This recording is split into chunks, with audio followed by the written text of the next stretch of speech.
Mayong adlaw mga binati ug minahal kong matalumon. Ah, agkaroon ang adlaw sa gugma. Diri sa lungsod sa Matalom, Leyte, Philippines. Atong i-celebrate ang panahon sa gugma kay mao kini ang nato dinhi nato ipakimam murag mahatag or ma-express ang mga tuwang loved ones, nanay, tatay, igsoon, lola, lolo, friends, or tiya, tiyo.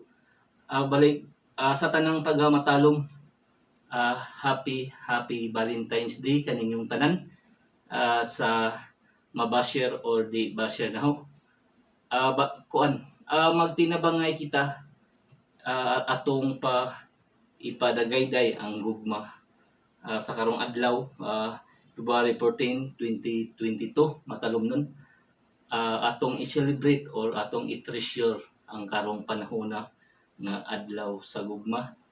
Kay importante kini sa matag usa ka nato diri sa lungsod sa Matalom.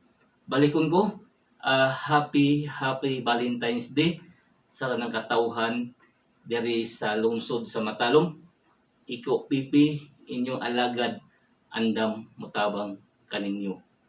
Ako magaingon nga ang panaghugpong sa taga Matalom mao'y susi sa kalambuan sa atong lungsod.